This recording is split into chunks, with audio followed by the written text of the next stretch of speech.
जय श्री राम। रामचरितमानस बाल कांड चौपाई 318।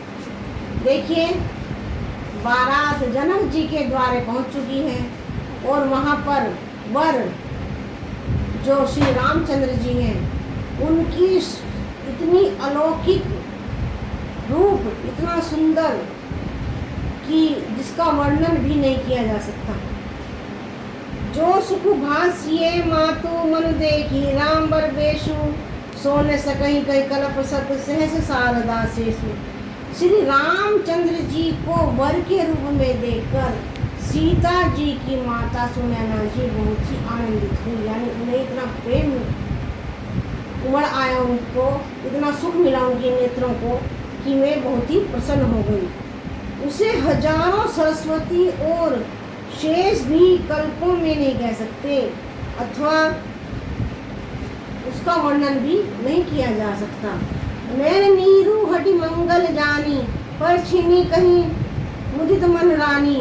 वेद विदित अरुकुल आचारों, कीन भली विधि सब व्यवहारों। मंगल अवसर जानकर वेदों के नेत्रों को जलकर रोके हुए रानी प्रसन्न मन से एक टक श्री राम जी को निहारकर उनकी परछन करे, यानी कि उनकी नजरें, उनकी बलैयां ले रही हैं। और वेदों में कहे गए कुलाचार, यानी कुल के जो उनके कुल के जो मंत्र हैं, उनके कुल के जो रीति रिवाज हैं, उनके व्यवहार रानी ने भली भांति किए। पंच शब्द धुनि मंगल गाना, पट पावने पर ही विधि नाना। करी आरती अरगु दिन दीना, राम गवनो मंडप तब कीना। पंच शब्द तंत्री, ताल, झांझ, नगाड़ा और तुरही, इन 5 प्रकार के बाजों के शब्द प्रज्वलित वेद ध्वनि, बंदी ध्वनि, जय ध्वनि, शंख ध्वनि और हुल ध्वनि और मंगल गान हो रहे हैं और सभी प्रकार के वस्त्रों के पावड़े पड़ रहे हैं। उन्होंने आरती करके, अर्थात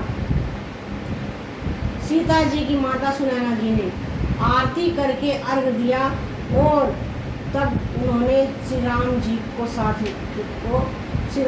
लेकर मंडप में उन्हें गमन कराया। श्री राम जी को लेकर मंडप में पहुंची। दशरथ सहित समाज विराजे, वह बिलो की लोकपति लाजे। समय समय सुर बरसहि फूला, शांति पढ़ई महिषुर अनुकूला। दशरथ जी अपनी मंडली सहित विराजमान हुए। उनके वैभव को देखकर लोकपाल भी लजा गए। समय समय पर देवता फूल बरसाते हैं और भूदेव ब्राह्मण समय अनुकूल जानकर शांति का पाठ करते हैं। यानी सभी श्री रामचंद्र जी को वर के रूप में देखकर सभी के मन को बहुत ही प्रेम और शांति और प्रसन्नता है। नभु अरु नगर कोलाहल होई, आपनी पर कछु सुनई न कोई। ए विधि राम मंडप ही आए, अर्घु देई आसन बैठाए। आकाश और नगर में शोर मच रहा है, अपनी पराई कुछ भी नहीं किसी को सूझता।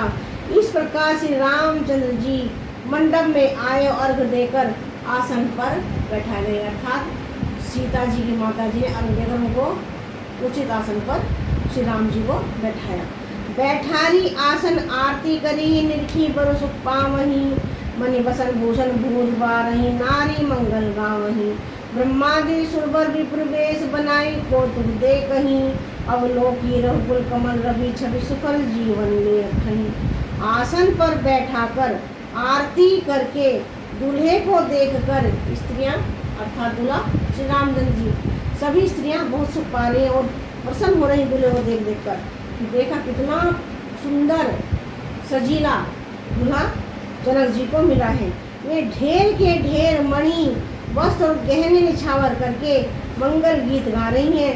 ब्रह्मा आदि श्रेष्ठ देवता ब्राह्मण का वेश बनाकर कौतुक देख रहे हैं। वे रघुकुल रूपी कमल के प्रफुल्लित करने वाले सूर्य श्री रामचंद्र जी की छवि को देखकर अपना जीवन सफल जान रहे, अर्थात देवतागण भी वहां पर ब्राह्मण का वेश करके आए श्री रामचंद्र जी को देखने के लिए।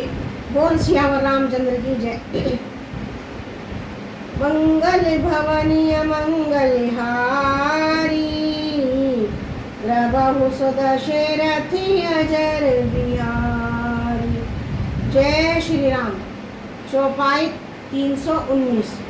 नाउ बारी भाट नट राम छावरी पाई, मुदित असीस नाई सिर हर्ष न हृदय समाई। नाई, बारी, भाट और नट श्री रामचंद्र जी की निछावर पाकर आनंदित हो सिर नवाकर आशीष देते हैं। उनके हृदय में हर्ष समाता नहीं। अर्थात जो भाट है, नट है, श्री रामचंद्र जी जो उनके ऊपर सभी न्यौछावर कर रहे हैं और उनको उनका न्यौछावर करके जो भी वस्तुएं हैं वे उन्हें दे रहे हैं, तो वे बहुत ही आनंदित हैं और भेंट अपनी जो न्यौछावर ले रहे हैं और श्री रामचंद्र जी को आशीष दे रहे हैं।